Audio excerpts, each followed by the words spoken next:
Bismillahirrahmanirrahim. Assalamualaikum warahmatullahi wabarakatuh dan salam sejahtera yang saya hormati Dr. Rosilawati Zainul, Pengarah Pusat Dialog Peradaban Universiti Malaya, Dr. Farid Omar, panel kita pada hari ini.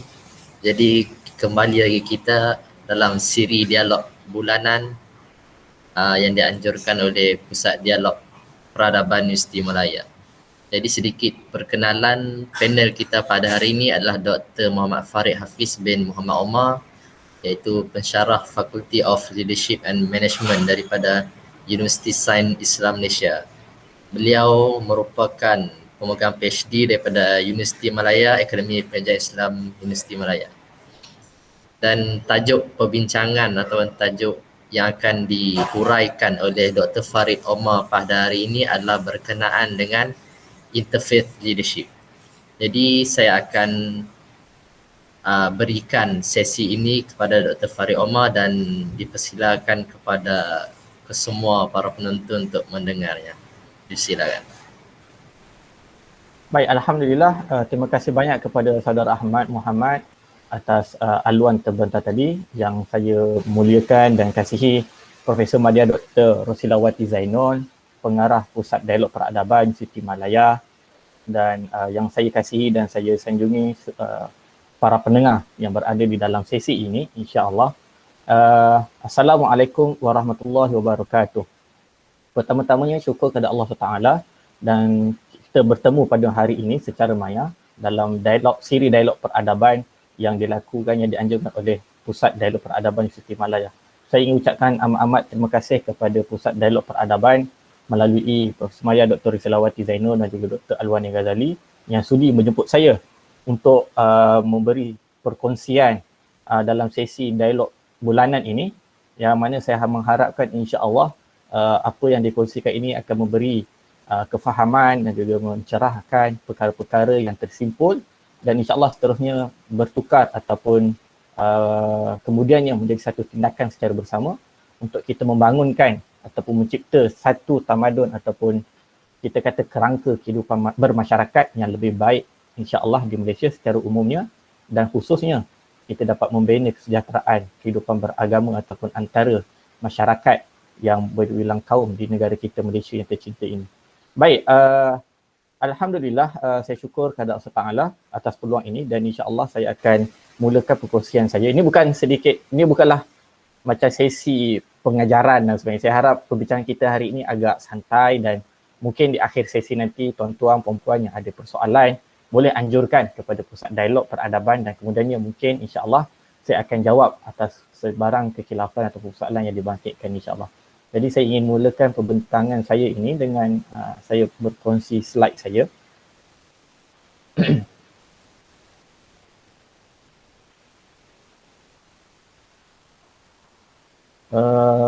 Brother Ahmad boleh nampak ya? Boleh. Okey, baik, alhamdulillah. So insya-Allah saya walaupun saya mohon maaf pertamanya adalah kerana slide ini dirangka dalam bahasa Inggeris, tetapi mungkin perbincangan dan penyampaian saya ini akan bercampurlah dalam bahasa Inggeris dan bahasa Melayu insya-Allah. Apa yang saya ingin katakan pada hari ini adalah untuk kita melihat interface leadership exploring Malaysian experience. So sebagaimana yang kita faham dan kita tahu bahawa Malaysia adalah sebuah negara majmuk yang kaya dengan kepelbagaian, sama ada di peringkat bahasa, budaya, agama dan sehinggalah kepada kehidupan bermasyarakat yang berada di lapangan itu.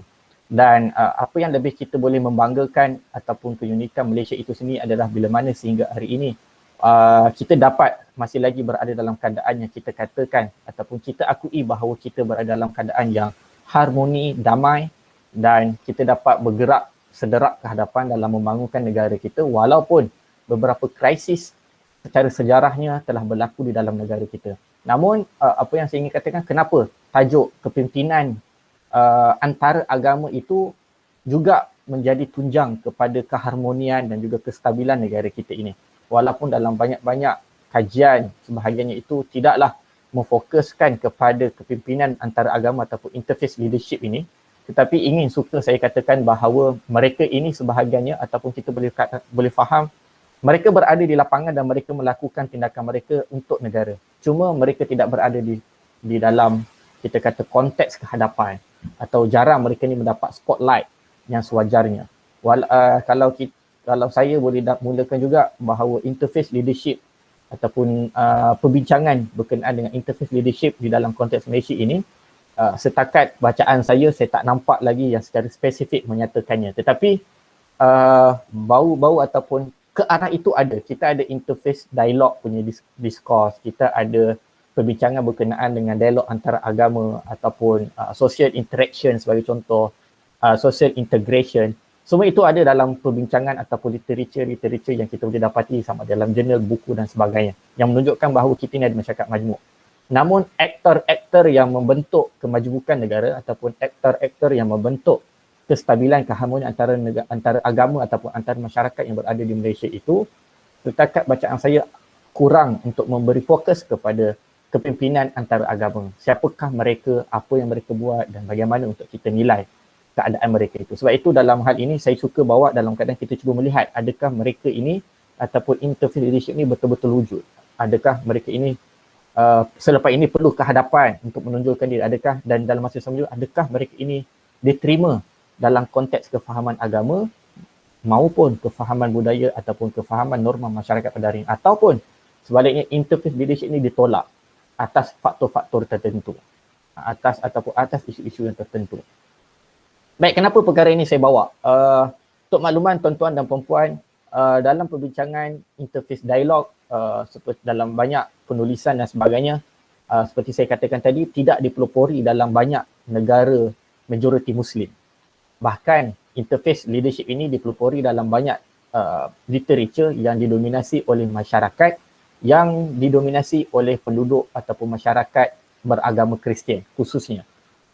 Namun dalam masa yang sama, keadaan ataupun kumpulan minoriti seperti masyarakat Muslim ataupun masyarakat agama lain untuk sesebuah negara itu, mereka semakin mendapat tempat dari tahun ke tahun atas beberapa isu yang terkait dengan perundangan, isu yang terkait dengan kesejahteraan sosial, isu yang terkait dengan keadilan sosial, dan juga berkait juga dengan hak-hak asasi manusia yang terkait dengan keagamaan, yang terkait dengan kebebasan bersuara ataupun mempertahankan hak kewarganegaraan di dalam sebuah negara itu. Maka di sini yang saya melihat sangat menarik bila mana kalau kata kita boleh bawa konteks ini untuk dibincangkan apakah peranan mereka. Sebab itu perkara ini penting untuk dibicarakan. Kerana apa? Kalau kita lihat dalam banyak penulisan yang berkait dengan keganasan agama sebagai contohnya, mereka juga apa yang kita boleh katakan interface leaders itu juga ataupun religious leaders itu tergolong di dalam isu-isu keganasan. Dalam permasalahan pasal ini kita boleh lihat dalam banyak perkara seperti mana yang disebutkan dalam banyak literature, dalam banyak perbincangan, secara tragiknya kesalahgunaan fungsi agama ataupun kefahaman agama untuk menjustifikasikan keganasan, menjustifikasikan ketidakadilan itu sering diguna pakai dalam mana-mana konteks kenegaraan. Sebab itu disebut tragic abuse of religion in many destructive conflicts, itu sehingga hari ini kita boleh lihat dalam banyak contoh. Bahkan mereka yang dianggap sebagai mereka berwibawa ataupun punya kefahaman agama yang luas juga terkait ataupun terbabit dalam keganasan, konflik, pembunuhan secara besar-besaran. Kita boleh lihat dalam banyak contoh seperti mana yang berlaku dalam kes Daesh dan ISIS di Iraq, di Iraq, di Syria sebagai contohnya. Bagaimana kepimpinan ataupun kita panggil religious leaders atau pemimpin agama untuk kumpulan Daesh dan ISIS menggunakan agama Islam itu untuk menjustifikasikan kezaliman mereka, keganasan mereka, membunuh mereka ataupun mana-mana pihak tanpa alasan yang munasabah.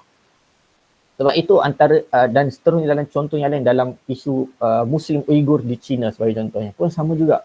Bila mana beberapa pihak juga menyokong mereka yang mempunyai kefahaman agama yang baik menyokong usaha untuk ethnic cleansing yang berlaku di Uyghur, terutama untuk masyarakat Muslim di sana.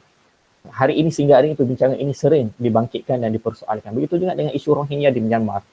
Orang yang sebelum ini, kalau saya boleh bagi contoh, Aung San Suu Kyi itu sebelum ini diiktiraf dengan kebolehannya, kepimpinannya dan suara untuk mengangkat hak-hak minoriti. Namun bila mana beliau menjadi pemerintah di negaranya, perkara ini beliau tidak dapat kawal dan akhirnya beliau juga seolah-olah dilihat bersekongkol dengan keganasan masyarakat keagamaan itu yang membunuh dan juga menghalau masyarakat Muslim Rohingya untuk keluar, dan akhirnya mereka ini berada di pelbagai tempat, antaranya di Malaysia saya contoh, Bangladesh dan tempat-tempat lain. Maka kita lihat keganasan-keganasan atas nama agama itu sering diguna pakai. Dalam kes Christchurch di New Zealand, sebelum ini pun perkara yang sama juga. Walaupun adalah kita sebut tidaklah kita lihat sebegitu yang terbaru di Kanada itu, Ontario ataupun Orlando, bagaimana pelanggaran secara sengaja ahli keluarga yang sedang berjalan-jalan oleh seorang lelaki beragama Kristian. Walaupun tidak dikaitkan dengan kefahaman agama yang jelas, namun kita boleh katakan atas faktor kefahaman agama, mereka bertindak sedemikian untuk membunuh mereka yang tidak sehaluan dengan mereka. 9/11 tragedi yang berlaku di United States ataupun New York tentang keruntuhan World Trade Center itu adalah pada saya merupakan titik tolak secara luas, secara global, bila mana kita katakan bahawa keganasan antara agama telah dipeloporkan, telah dipropagandakan. Spesifiknya mereka menjurus kepada keganasan orang Islam, iaitu Al-Qaeda pada ketika itu. Dan sejak daripada itu kita boleh lihat rentetan kes-kes pembunuhan keganasan keagamaan itu terus berlaku tanpa ada proses ataupun usaha, ataupun kadang-kadang usaha untuk menghentikannya sentiasa menemui jalan buntu ataupun kegagalan. Tak masuk lagi lah isu tentang berkenaan apa yang berlaku di keganasan Zionis yang berada di Zionis Israel yang menyerang ataupun membunuh penduduk Muslim ataupun penduduk Palestin di tebing barat, di Gaza dan sebagainya. Maka ini antara contoh yang pada saya penting untuk kita melihat bagaimana kenapa perbincangan interface leadership ataupun kepimpinan antara agama ni perlu masuk dan juga perlu diangkat sebagai platform ataupun medium untuk mencari jalan penyelesaian. Walaupun usaha-usaha itu ada, tetapi kita boleh lihat dalam pelbagai perkara usaha mereka ini sering ataupun keberadaan mereka ini tidaklah begitu disambut dalam banyak hal sebegitu. Maka persoalannya apa yang kita perlu faham pada hari ini, apakah itu what is interface? Apakah dia interface? What is leadership? Kenapa dua perkataan ini digabungkan? Adakah mungkin kita mempunyai interface leaders? Adakah mungkin kita mempunyai interface leadership? Ataupun cukup kita mempunyai agama untuk agama kita sahaja? Tak perlu kita mempunyai kepimpinan agama yang merangkumi agama-agama lain untuk meneterangkan antara penganut agama. Dan bagaimana kita melihat keberkesanan mereka sejauh mana? Dalam banyak perbincangan menceritakan kebanyakannya keberkesanan mereka ini bergantung atas kes-kes tertentu sebagai contohnya. Seperti mana yang diulas oleh Ibu Patel dalam bukunya, bila mana beliau menceritakan tentang interface leadership sentiasa mendapat tempat di sebahagian tempat di United States ataupun di Amerika Syarikat, bila mana mereka ini bersama mengurus hal ehwal yang berkait dengan jenayah, yang berkait dengan masalah pelajar yang tercicir daripada persekolahan ataupun yang masalah-masalah yang terkait dengan kumpulan-kumpulan masyarakat yang tertindas seperti kumpulan black minority group sebagai contoh. So mereka ini mendapat perhatian dan diberi tempat untuk memainkan peranan mereka. Itu dalam konteks Amerika Syarikat, bila mana kita melihat kepimpinan antara agama itu dilihat mampu menyeimbangkan ekosistem kemasyarakatan di sesuatu tempat. Bila mana mereka bersama mengusahakan penempatan, berusaha menyediakan proses pembelajaran dan sebagainya. Animated to evaluate the effectiveness, ini persoalannya besar, dan persoalan ini telah ditimbulkan dalam perbincangan yang di dalam buku laporan yang tulis oleh Hartford Seminary, Connecticut di US. Bila mana kita katakan interface leadership itu ingin kita jayakan ataupun program itu kita bina, tapi bagaimana untuk kita evaluasi mereka, bagaimana boleh kita menilai mereka ini diterima masyarakat dan seruan suara mereka ini diguna pakai kemudian ni. Adakah sebagai contoh bila mana ada kumpulan antaragama, pemimpin antaragama duduk bersekali dan mereka menyuarakan satu pandangan yang sama berkenaan sesuatu isu, dan kita masyarakat mendengar, bagaimana kita mengambilnya? Adakah kita mengambil atas faktor ini ketua agama aku ikut cakap dia je, yang lain aku tak kisah? Atau kita melihat mereka itu cakap dalam nada yang sama dan kita perlu mengambilnya secara bersama. So itu bagaimana bila Hartford Seminary cuba mencungkil bagaimana untuk kita menguji keabsahan ataupun untuk menilai bagaimana mereka ini berfungsi dengan baik. antara cadangan yang digabungkan ataupun dicadangkan oleh Hartford sendiri adalah dengan melihat impak perubahan di kalangan masyarakat atas sesuatu isu. So ini perkara yang kita akan rungkai dan kita akan lihat kemudian ni pada hari ini insya-Allah.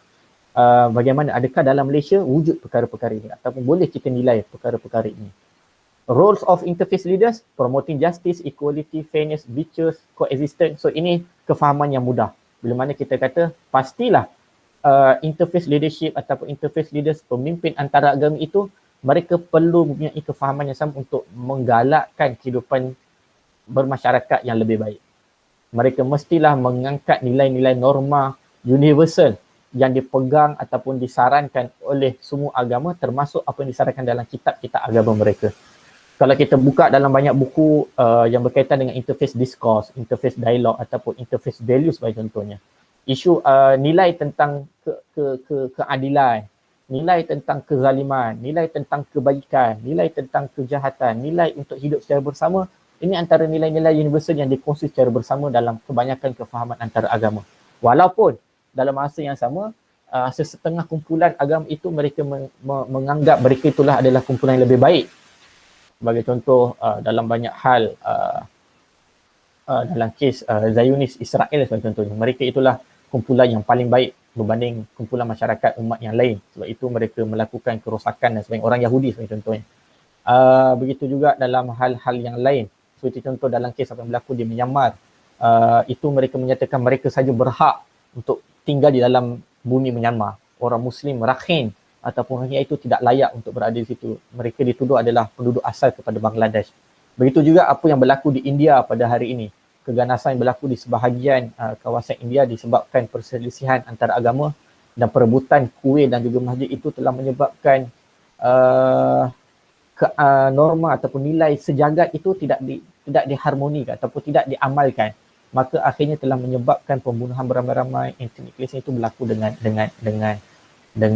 dengan dahsyat. Ataupun sebaliknya, role of interface leaders ini, mereka cuba dominate kepada minoriti ataupun mereka ni oppress kepada minoriti. Ini antara persoalan-persoalan besar juga kita lihat. Adakah wujud interface leaders ataupun kita tak kata interface leaders religious leaders yang dominate. Itu saya nak sebutkan. Adakah kita mempunyai suasana yang mana kepimpinan agama itu, pemimpin beragama itu berusaha untuk dominate kumpulan minoriti dengan keadaan menakut-nakutkan ataupun dengan keadaan cuba mengugut, tidak mengiktiraf mereka dan sebagainya, menghalau mereka keluar dan kita boleh lihat perkara itulah yang berlaku dalam banyak hal. Sebagai contoh apa yang berlaku di Iraq antara Daesh ISIS sebagai contoh, apa yang berlaku di Uyghur sebagai contoh, apa yang berlaku di Myanmar. Ini antara usul-usul bagaimana kita kata satu kumpulan dominan ataupun majoriti atas faham agama mereka cuba menghalau kumpulan minoriti.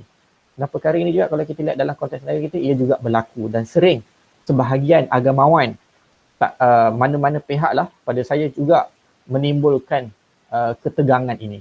Sama ada pihak minoriti maupun pihak di peringkat yang majoriti. Baik tuan-tuan, puan-puan, apakah itu interface leadership? Ini antara definisi yang saya ingin bawakan untuk perbincangan kita pada hari ini. InsyaAllah saya punya perbincangan tak lebih kurang 30 minit, 30 ke 40 minit. Kemudian kita akan buka kepada kalau ada soal jawab lah insyaAllah. Interface leadership menurut kepada Ibu Patel dalam bukunya adalah beliau menyebut mereka itu adalah people who have ability to lead individuals and communities that orient around religion differently towards understanding and cooperation.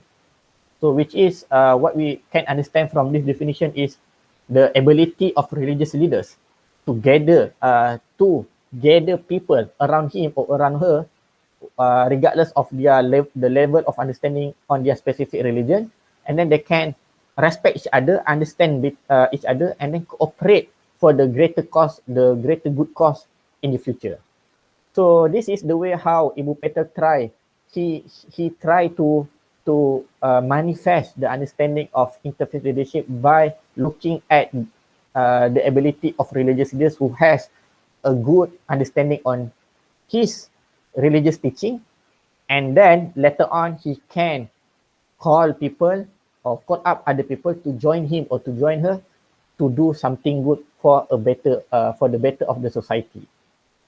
So then, however, in terms of The second definition we can see here, religious leaders able to influence opinions of public and often involved in government policies as part of educating and regulating the society. So Cassidy et al. In his study, the way how when he studied about how we can influence people to get a medicine in certain aspect. So he said that we need to use religious leaders to influence people to get medication. So you can see in terms of medication, this is a serious issue where people or public oftenly disconnect themselves ataupun reject to get medication because of they do not believe in a scientific evidence. However, when we can use religious leaders in order by influence them, so then the numbers the numbers of apa kita panggil keyakinan ataupun conviction of the people to get medication is increased because of the religious leaders. So sebab itu dalam hal ini kalau kita lihat dalam konteks masa COVID-19, kita boleh lihat sebahagian pihak itu juga sebahagian tokoh agamawan itu menggunakan pengaruh mereka untuk dua-dua keadaan. Sama ada menolak vaksin, ada juga yang digunakan ataupun kita minta bantuan mereka untuk mereka mempromosikan vaksin. Cuma yang ini saya boleh kata dalam konteks agama Islam lah. Saya lihat beberapa agamawan itu dikehadapankan dalam itu. Walau yang menyokong vaksin, ada juga yang di bahagian netizen ataupun masyarakat awam, mereka mengangkat pihak-pihak yang cuba menolak vaksin.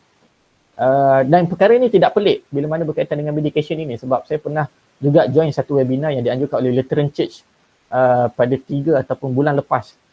Isu yang sama kalau kita lihat berkenaan dengan sebelum ni viral video tentang orang suntik vaksin COVID-19 dalam badan kita akan ada besi, chip sebagai contohnya, yang mana pihak-pihak terbabit menyatakan itu adalah proses projek Illuminati, the world order lah, apa semua tu kan. Pada sangkaan saya ingatkan perkara tersebut hanya berada di Malaysia sahaja. Hanya majoriti umat kita ataupun umat Islam melalui beberapa tokoh agamawan menceritakan perkara tersebut untuk menakut-nakutkan kita supaya tidak mengambil vaksin. Tetapi dalam webinar yang dianjurkan oleh Lutheran Church itu, saya amat terkejut bila mana video yang sama, isu yang sama juga mempengaruhi gaya fikir masyarakat Kristian di Mexico, Brazil dan Argentina, yang mana paderi-paderi gereja mereka juga menggunakan isu yang sama, iaitu mereka katakan jangan ambil vaksin sebab nanti badan kamu akan diletakkan chips dan kamu akan dikawal. So maksudnya apa? Dalam hal-hal berkaitan itu, peranan pemimpin agama amat penting untuk memudah cara kefahaman masyarakat. Bagaimana dia boleh mengubah influence opinion of public and often involved in government policy. So penting pada saya dalam hal ini perlu dilihat bagaimana kalau boleh, sebab itu antara dalam konteks Malaysia ni kita ada istilah ulama and umara, itu perlu bergandingan supaya polisi yang baik yang demi kemaslahatan masyarakat umumnya itu disampaikan ke bawah dan dimaklumi.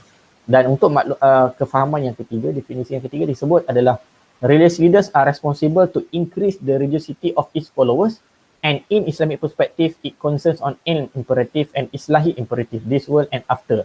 So which is in Islamic understanding we can understand that who are the religious leaders, the one who responsible to increase or to create an awareness ataupun to increase the religiosity understanding among the followers, especially Muslim context, especially among the Muslim.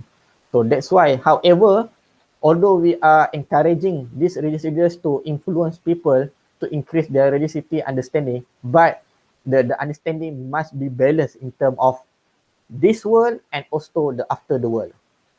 Ilmu mestilah seimbang di antara ilmu dan juga projek islahi, projek penambahbaikan. Maksudnya adalah berkaitan dengan pelaksanaan.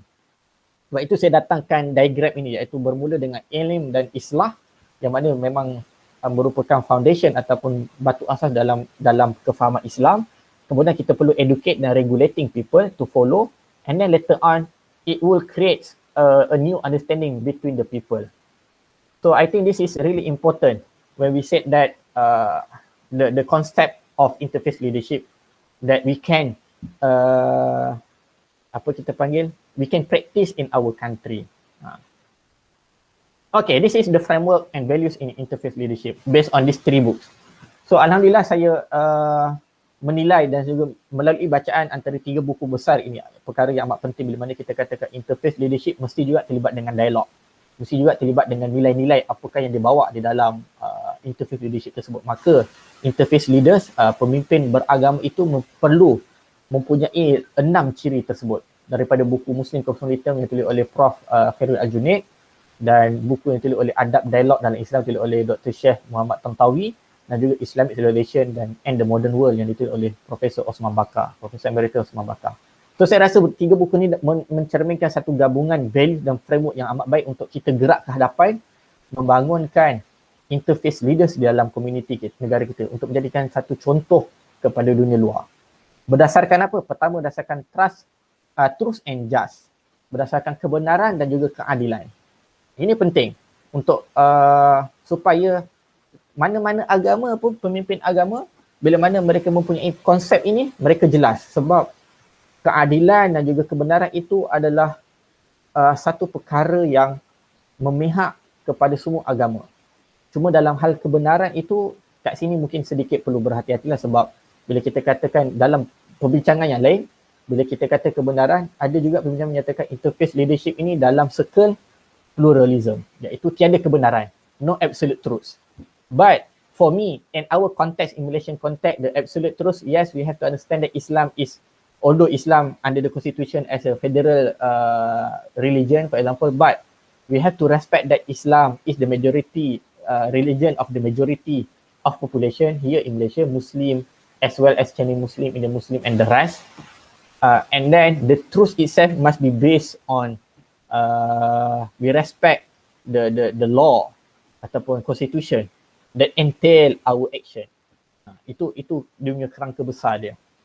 And then mereka itu perlu consultative and cooperative working. Perlu bahawa mereka ini saling bekerjasama dan mempunyai satu syura. Sentiasa perbincangan itu dibawa di dalam syura yang melibatkan antara kepelbagaian antara agama. Pemimpin-pemimpin agama-agama yang lain. Trust, integrity and accountability. Ini juga penting, sekali lagi disebutkan dalam hal tindakan, pemerolehan ataupun sebagainya. Tidak, kita mestilah interfaith leadership kita tu mesti punya satu credible, integrity yang sangat tinggi dan juga accountable kepada tindakan mereka. Mereka tidak boleh menyalahkan hal pihak-pihak yang lain. Inclusiveness, diversity and openness, we have to respect that Malaysia is our population or our people living in diversity, but we also need to rather than we stay living under exclusiveness, but we must promote inclusiveness and openness. Openness in terms of the way how we can share our culture, the way how we can exchange our good values between Muslim and non-Muslim, the way how we can be very inclusive in our action rather than we separate our policies or our regulation. But all the things that related to the people at large must be in the sense of inclusiveness. Keadilan sosial, keadilan ekonomi, kesejahteraan ekonomi, kebolehan untuk mengamalkan agama yang berbeza-beza tanpa menghasut agama-agama yang lain ataupun memporak-perandakan agama-agama lain, itu perlu dilaksanakan secara bersama. And then mutual respect and peaceful coexistence. So this is the uniqueness of nation compared to another country, where we live under, we until today can say that proudly say that we live in the harmony and peaceful coexistence. Whatever happen into our country, regardless of the unstable politics and so on, but we can stay living together between one to another. Even today, you can see the way how people get to know and reach out to help other people. Okay, tak kisah color apa, warna apa, bangsa apa, kita keluar dan kita menghantar bantuan dan sebagainya. Dan lawful, kita juga perlu patuh kepada undang-undang. So itu penting. Yang mana pada saya 6 perkara ini telah dibincangkan untuk membentuk satu komuniti yang disebut dalam Prof. Osman Bakar sebagai ummatan wasata ataupun justly balanced society. Begitu juga disebut oleh Dr. Khairuddin Al-Junaid bila mana dia sebut tentang dalam kerangka Asia Tenggara ini, masyarakat Muslim itu mereka itu digelar sebagai kosmopolitan Islam ataupun kosmopolitan Muslim. Kerana apa? Sejari dari awal lagi, sejak zaman apa kita panggil kolonial ataupun penjajahan lagi, interaction antara Muslim dan kumpulan Muslim walaupun berbeza kefahaman, dan antara Muslim dan non-Muslim, Kristian, Hindu dan sebagainya, mereka saling berinteraksi dan tidak pernah wujud sebarang pertikaian yang besar melainkan ia didasari oleh isu politik. Itu perkara-perkara yang jelas menunjukkan bahawa Malaysia mempunyai satu batu asas untuk menjadi negara yang contoh yang lebih baik dalam konteks interface leadership ini. Bahkan dalam konteks kepimpinan negara pun kita boleh lihat the list of the ministers and also for the federal and state government is diverse. So it shows that interface leadership is within our practice, but are we really maximize their potential? Okay, so ini saya nak bawa sedikit contoh, yang saya nak bawa sedikit bagaimana kita boleh berfikir di luar kotak. Kalau kita lihat pengalaman saya bila mana saya melakukan Fulbright visiting scholars di US pada 2019, saya telah melawat 4 orang daripada 5 gambar ini. Yang pertama Imam Khalid, kedua Imam Syamsi Ali, kemudian Dr. Yusman Mirza, kemudian Madam Aisyah Prime, dan ketiga yang terakhir ni Allahumma salli ala Muhammad, saya lupa nama dia.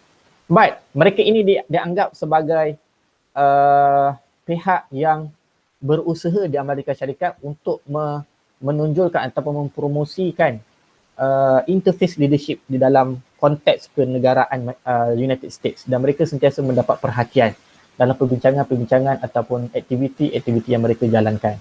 Dan kalau kita lihat dalam buku The Muslim 500, The World 500 Most Influential Muslim 2021, even from the first year, kita boleh lihat kebanyakannya hanyalah politician. Yang mana dalam dunia nyata politician itu berbeza. Walaupun mereka influential, yes betul, kerana mereka itu politician, memimpin negara, sebab itu mereka influential. Tak kisahlah daripada Malaysia ke Turki ke Pakistan ke dan sebagainya itu, tetapi mereka itu atas nama jawatan mereka sebagai pemimpin negara, maka mereka itu influential. Tetapi dalam konteks masyarakat, jarang kita dengar yang betul-betul ada tersenarai top 10 ataupun top 20. Biasanya top 20 itu adalah pemimpin politik. Jarang kita dengar yang daripada community religious leaders sebagai contohnya. Sebab itu saya bawakan contoh ini, sebab bila mana saya bertemu dengan mereka dan siapakah mereka ini, tuan-tuan puan-puan boleh cari, boleh dapatkan maklumat mereka, dan mereka inilah yang sentiasa berusaha untuk merapatkan jurang antara salah faham, untuk mengelakkan, mencerahkan kefahaman salah faham tentang Islam dengan aktiviti-aktiviti kemasyarakat, bantuan makanan, bantuan kelas-kelas sebagai contoh, dan banyak lagi. Sebagai contoh Imam Khalid sebagai contohnya, beliau merupakan executive director di Islamic Center New York University, ICNYU, dan beliau juga merupakan adjunct professor di sebuah universiti di United States itu. Dan antara aktiviti yang menarik yang beliau berjaya lakukan adalah di New York, untuk maklumat tuan-puan, mempunyai lebih 200 masjid. Mempunyai lebih 200 masjid yang mempunyai kefahaman yang berbeza-beza. Ada masjid Pakistan, ada masjid Bangladesh, ada masjid Sunni, ada masjid Syiah, ada masjid Asia. Banyak, lebih 200. Tak kisah besar kecil. Ada yang dekat corner, ada dekat rumah kedai, ada dekat office dan pelbagai lagi. Tetapi atas inisiatif beliau, bila mana saya meneramah mereka ini, ICNYU menjadi satu titik yang mana mereka mempunyai satu center yang menggabungkan semua pihak. Muslim dan Syiah, saya bukan nak kata saya terbuka, tetapi bagaimana harmoninya mereka ini untuk kita melihat dalam konteks. Yes, Amerika Syarikat adalah negara yang kerangkanya besar ataupun keterbukaannya terlalu besar, terlalu luas. Tetapi sekurang-kurangnya usaha Imam Khalid ini berjaya mengurangkan pertelingkahan di peringkat permulaan antara pelajar universiti yang berada di New York University, antara Muslim, antara Sunni dan Syiah sebagai contohnya. Bila mana mereka ada tempat prayer, yang Sunni boleh solat, Syiah pun boleh solat di tempat yang sama, walaupun berbeza waktu.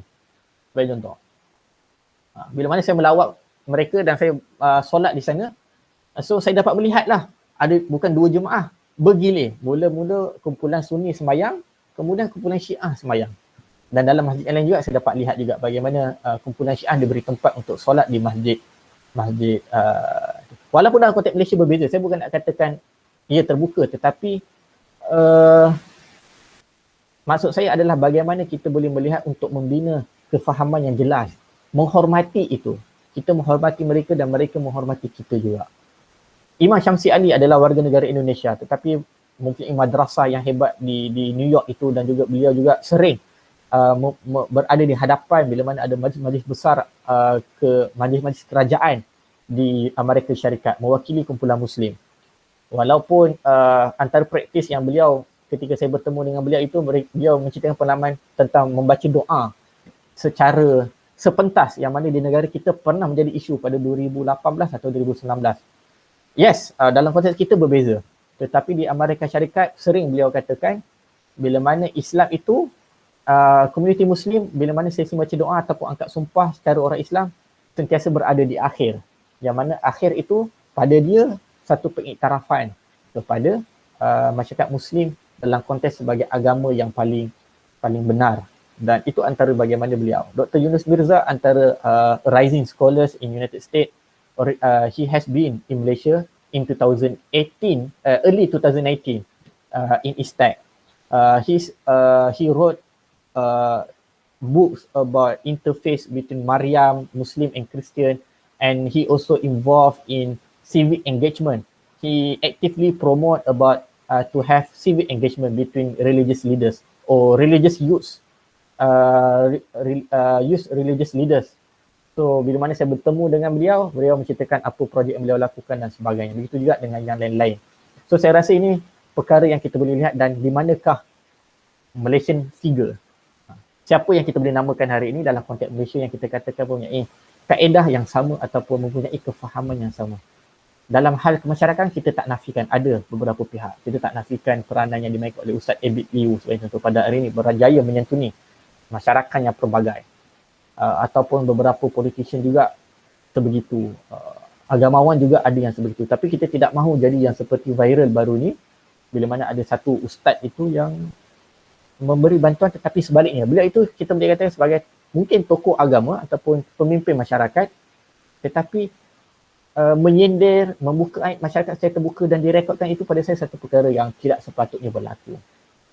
Ini sebagai satu perkara. So Malaysia and interfaith leadership ni kita perlu lihat sejarahnya. Bagaimana yang saya katakan exploring Malaysian experience itu kita boleh lihat dalam pelbagai sudut. Pertama saya sebut dalam sudut kepimpinan kerajaan, kita ada Minister of Unity, Menteri Perpaduan di bawah pejabat Perdana Menteri. Dalam mana-mana Perdana Menteri, saya rasa sejak Perdana Menteri keempat telah ataupun ketiga dah ada Menteri Perpaduan. Dan cumanya namanya sering berubah-ubah, dan di bawah Menteri Perpaduan tu kita ada Jabatan Perpaduan Negara dan Integrasi Nasional, dan juga di bawahnya tu juga kita ada JKMPKA, Jawatan Kuasa Mempromosikan Persefahaman dan Kefahaman Antara Agama. So cuma pada hari ini kita tak berapa dengar sangat JKMPKA itu. Dan kita juga ada Institut Kefahaman Islam Malaysia, IKIM, yang mana juga menjadi satu platform untuk membawa religious leaders itu duduk bersama dan membincangkan perkara-perkara yang berkaitan dengan negara. Saya lupa masukkan Pusat Dialog Peradaban sebab Pusat Dialog Peradaban adalah UCT. Patutnya saya masukkan satu. Di bawah UCT ada Pusat Dialog Peradaban. Maaf saya tak masukkan, tapi sepatutnya ada di dalamnya. Kedua, kita boleh lihat NGO. Beberapa NGO yang bersifat sama ada interface ataupun yang bersifat sedikit eksklusif. Sebagai contoh, contoh yang saya ingin bawa, yang pertama Friendship Group of Interfaith Services, FGIS. Ini kumpulan yang tidak sangat dikenali tetapi punya aktiviti-aktiviti yang menarik untuk kita lihat dan kita perhalusi. Gabungan Dakwah Malaysia, GDM, kumpulan tokoh agama Islam yang berada di dalamnya, dan juga mereka berusaha untuk, kita akan lihat satu persatu selepas ni detail tentang mereka. Majlis Belia Malaysia berkaitan dengan remaja ataupun belia yang menggabungkan persatuan antara agama, persatuan berbilang bangsa, dan juga mereka itu dipandu dengan semangat antara agama untuk membangunkan belia yang lebih kukuh.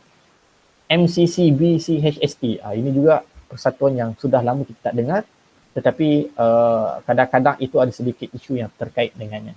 Masyarakat, kita ada rukun tetangga dan kita ada local religious house leadership melalui masjid, gereja dan temple, kuil dan sebagainya. Ini population Malaysia yang kita boleh faham kenapa perlunya dan kenapa tanpa kita sedar sebenarnya kita dah ada dah interfaith leadership, tetapi peranan mereka itu sejauh mana ia memberi kesan kepada kita.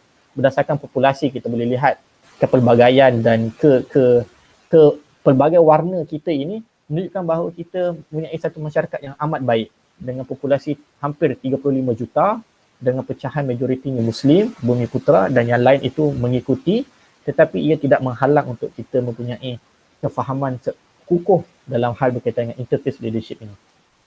Baik, ini yang saya bawa contoh sedikit tentang siapa tu JKMPKA, IKIM, GDM, MCC, BC, HST. Kita boleh lihat apakah peranan-peranan mereka. JKMPKA membantu kerajaan mempromosikan persefahaman dan keharmonian di antara agama di Malaysia demi meneruskan usaha menjalin perhubungan dan menjaga keamanan serta kestabilan sosial. IKIM ditubuhkan untuk memberi kefahaman Islam yang sebenar demi menjaga kesucian ajaran Islam yang sebenar tanpa menyentuh perkara-perkara retorik atau menyimpang dari jalan yang ditetapkan. GDM berjuang untuk mencapai misi dan wawasan ini dengan menjalinkan hubungan baik, iaitu wawasan dakwah, dengan menjalinkan hubungan baik, memimpin dan membantu individu Muslim dan organisasi dakwah dan usaha memperkasakan usaha yang sama di Malaysia. So, asasnya untuk masyarakat Malaysia. MCC BCHST dedicated to the promotion of goodwill, harmony and unity amongst all Malaysians irrespective of creed, religion, race, culture or gender. Cuma kadang-kadang dalam hal perbincangan melibatkan itu kadang-kadang ada timbang tara yang tidak dipersetujui antara mereka. Itu permasalahan yang kadang-kadang timbul secara dalam kalangan kita, kadang-kadang berjaya diselesaikan, kadang-kadang just swept under the carpet. Okey, tapi satu NGO yang saya nak bawa untuk kita perhatikan adalah tentang FDIS. Ini kajian yang saya sedang usahakan untuk saya melihat disebabkan mereka ni dah mencapai umur 20 tahun dan mereka ni NGO. Tetapi mereka ini mempunyai satu kekuatan yang amat baik. Mempunyai satu kefahaman amat baik antara sesama mereka. Kalau kita lihat, Malaysia adalah is a pluralistic society. So this is historical event in order way that establish the establishment of FDIS in Malaysia context, whereby they are not really bind by perlembagaan pertubuhan, tetapi mereka itu diikat kerana respect, hormat dan kesefahaman antara kumpulan yang bernaung di bawah kumpulan FDIS ini. Kalau kita lihat, ini adalah event-event penting yang saya cuba bawa yang menuju kepada kenapa pentingnya kita perlu ada interfaith leadership. Saya bawa pertamanya daripada Malaysia Independence Day, yang mana kita boleh lihat secara umumnya kita boleh tahu mencapai kemerdekaan adalah usaha semua masyarakat termasuk semua ketua agama. Tidak ada siapa-siapa pun yang menentang. Selain itulah sebelum itu dalam kes-kes penjajahan dan sebagainya itu perkara yang berbeza. Dan bila mereka ini ditubuhkan ketika mana berlakunya September 11. So this is the way, the time that FDIS was formed and established. And then 31st December, this is the event that they conducted. The case of Kalimah Allah in Malaysia that led to dispute of Christian Muslim community. So we can see during this time up to 15 years, okay, 15 tahun kita mempunyai masalah untuk menyelesaikan konflik agama Kalimah Allah ini. Namun pertentangan ataupun ketegangan antara kaum Muslim dan Kristian itu sangat tegang. Tetapi dalam beberapa kumpulan mereka itu berjaya diselesaikan tanpa mempunyai perselisihan, antaranya adalah FDIS. Walaupun apa yang mereka tawarkan itu walaupun tidak diambil secara menyeluruh, tetapi mereka berjaya memainkan peranan untuk memudah cara antara ketegangan tersebut. First event adalah 18 Mac. Ini antara tindakan ataupun program yang dilakukan oleh FDIS secara khusus.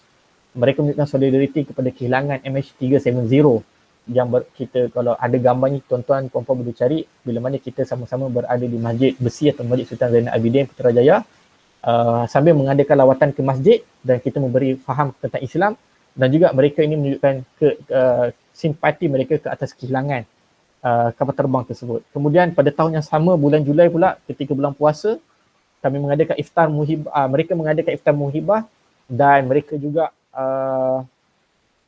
menunjukkan solidariti kepada isu intifadah yang berlaku di Palestin, dan pada malam tersebut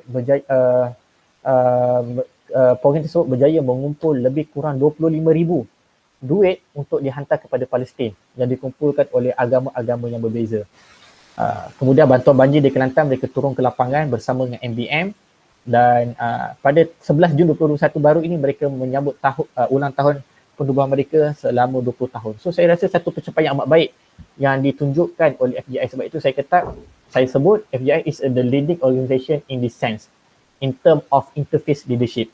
Walaupun impaknya tidak dirasai ramai, tetapi untuk circle yang mereka ada dan komuniti yang mereka ada, mereka ini dirasai dan dihargai. Ini atas bacaan dan juga penilaian yang saya mengikuti perkembangan mereka. So who are there? Consisting 5 major religious NGOs: Islam, Christianity, Buddhism, Sikhism and Hinduism. Representative for each group: Islam represented by Angkatan Belia Islam Malaysia, ABIM; Christianity by Syrian Church of Malaysia; Buddhism by Buddhist Mahavihara Temple; Sikhism by Majlis Gurdwara Malaysia. Hinduism, there are 2 groups, Malaysia Hindu Sanggam and Majlis Satasai Malaysia. And then the objective of FDIS to aid Malaysians who in need and to promote common values for a better nation. Even this organization being awarded a prestigious, a special award by PMO, Prime Minister Office in 2018 sebagai persatuan terbaik yang menganjurkan perpaduan. Sebegitu lebih kurang. So pada saya ini satu perkara yang amat perlu kita lihat dan perlu kita kembangkan. Yang kita boleh kembangkan, bukan kita patut kembangkan tapi boleh kita kembangkan ke dalam landscape yang lain. Bagaimana adanya persahabatan antara agama itu bergerak atas khidmat kemasyarakatan.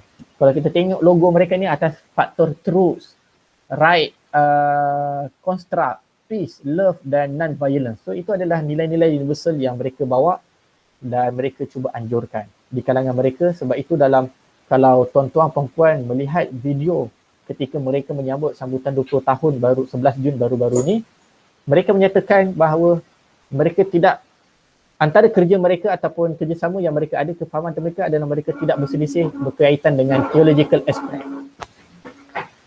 Mereka tidak berbeza dalam, mereka faham dan hormat tentang perbezaan teologi, akidah dan sebagainya. Mereka tidak bergaduh dalam hal itu, tetapi mereka menumpukan usaha untuk membangun masyarakat secara baik. Dan dalam konteks dialog yang ditulis oleh Dr. Mona Siddiqui ataupun beberapa tokoh-tokoh dialog seperti Dr. Khadijah ataupun Dr. Arfah di UPM, mempunyai pandangan yang sama juga, adalah dialog untuk daripada dialog yang menuju kepada keharmonian. Kita boleh berbincang tentang perbezaan teologi, tetapi ia bukanlah perkara yang perlu berpanjangan sehingga keluar dewan. Kita berbeza dan kita hormati dan duduk rukun dan damai. Itu antara prinsip yang sering diwawarkan oleh kebanyakan pakar dalam dialog antara agama. So ini antara key people yang saya ingin bawa contoh. Disebabkan FDIS adalah case studies dalam konteks Malaysia Experience, saya rasa 3 tokoh ini penting untuk saya melihat sebagai tokoh yang boleh ataupun pihak yang boleh kita beri perhatian. Pertamanya Brother Faisal Abdul Aziz, merupakan Presiden Angkatan Belia Islam yang ke-10.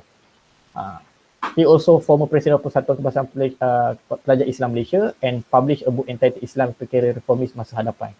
So bawah beliau, ABIM berada dalam konteks yang amat berbeza. Hari ini kalau tuan-tuan perempuan mengikuti perkembangan ABIM, mereka juga mempromosikan projek Bangsa Malaysia. Yang mana saya rasa itu juga merupakan satu elemen baru dalam konteks interfaith leadership. Yang mana kita secara makmur, kepelbagaian itu menuju kepada kefahaman untuk membangun masyarakat secara bersama. Prof. Dr. Suraj adalah pensyarah pakar parasit di UCT Malaya. Beliau pada hari ini merupakan leading coordinator pada FDIS. Untuk setakat kajian saya difahamkan FDIS ini mereka ada 5 kumpulan atau 6 kumpulan tadi, tetapi rotation NGO yang akan mengikuti kumpulan tersebut dalam tempoh 2 hingga 4 tahun. Dan sehingga pada hari ini bermula daripada 2018 ataupun 16. Satyasai Baba adalah kumpulan yang koordinate FDIS dan mungkin selepas ni akan bertukar kepada NGO lain, tetapi bukan berdasarkan vote tetapi berdasarkan rotation system. So it shows how deep, how great understanding of them in order to pass the baton rather than to have fights and so on. Ahmad Fahmi Syamsuddin is a CEO of Global Peace Mission.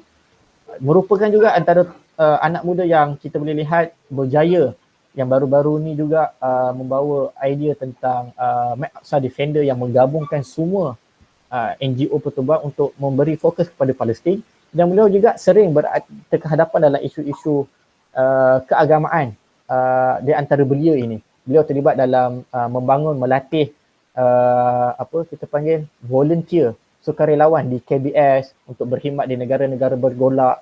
So kepakaran beliau itu saya melihat satu perkara yang amat unik dan penting, dan juga boleh diangkat sebagai kita boleh kata sebagai interface leaders lah. Kefahaman beliau dalam domain agama itu juga amat baik.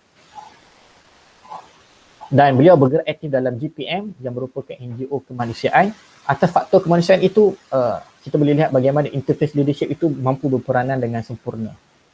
So ini antara yang saya melihat penting untuk diberi figure-figure yang mungkin ada lagi, tetapi macam saya sebut tadi lah, Ustaz Abid Liu dan sebagainya. Cuma berbeza, ada beberapa konteks yang saya melihat membezakan antara Ustaz Abid Liu dan mereka-mereka ini adalah engagement, networking dan kefahaman itu membezakan antara mereka. 20 years of AJS ni yang saya dapat, dan berdasarkan kajian saya, ini antara program-program yang dapat highlight di media awam.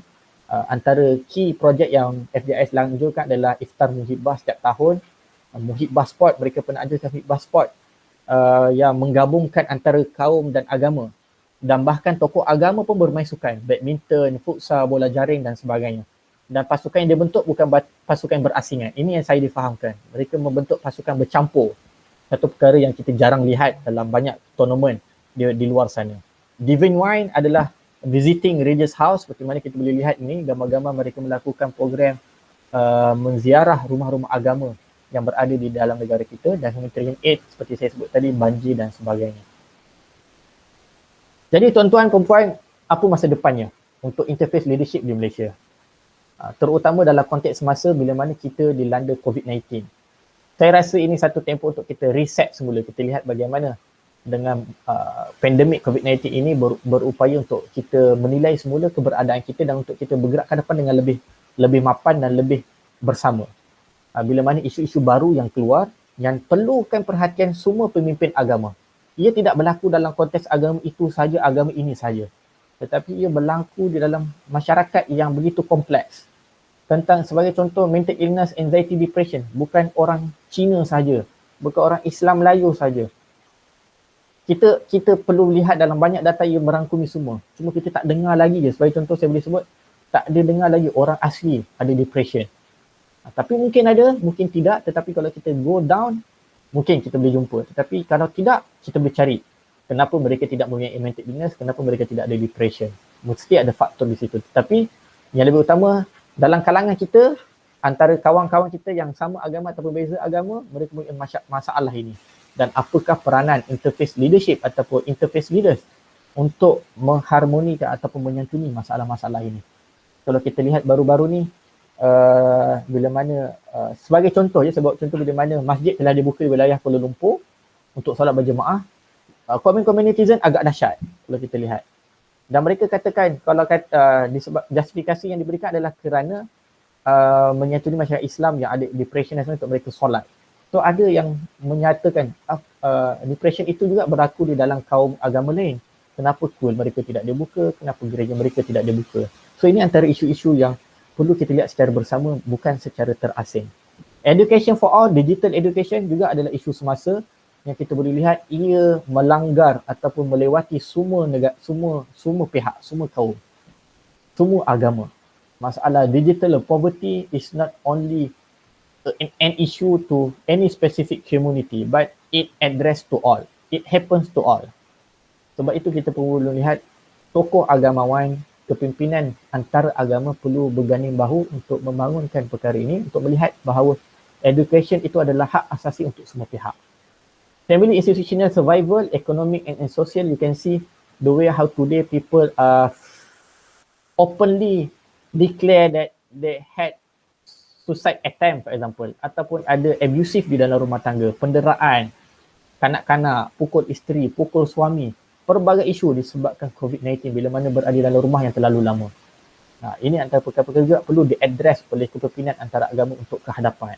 Saya rasa penting juga. Ia bukan isu sesatu kaum, sesatu agama. Ia isu semua.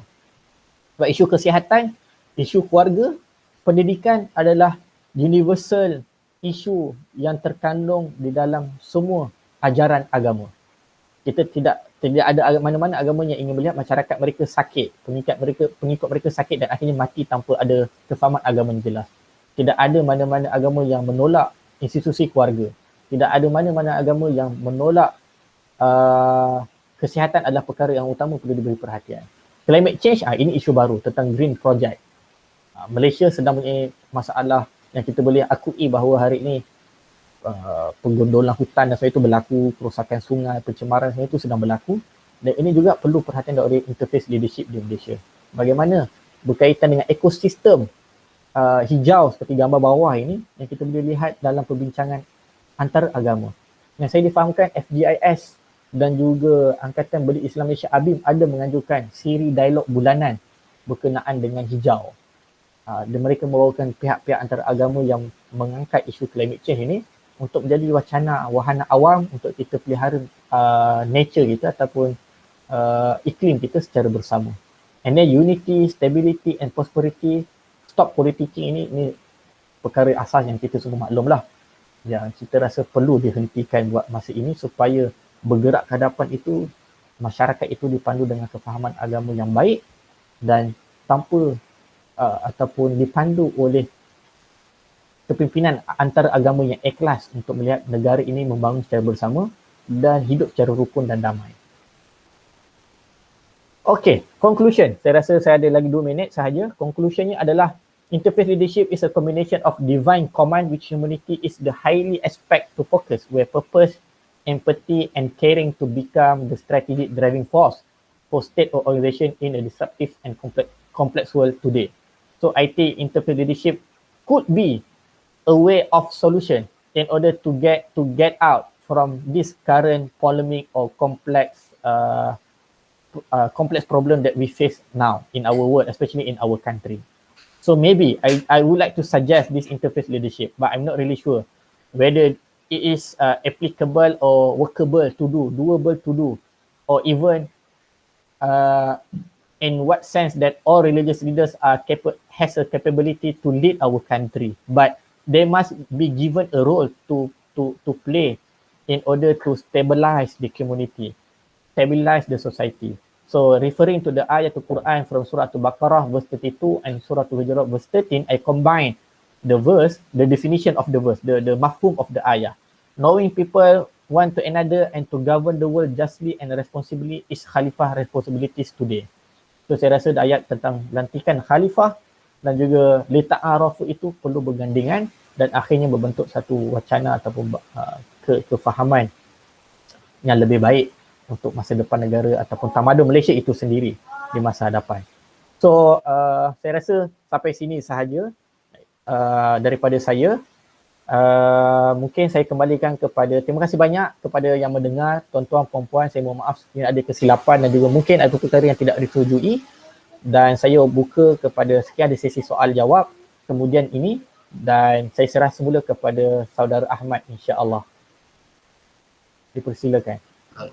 Terima kasih saya ucapkan kepada panel kita pada hari ini, Dr. Farid Omar, di atas perkongsiannya yang bagi saya amat jelas berkenaan dengan framework, values, interfaith leadership, bagaimana di Malaysia dan sebagainya.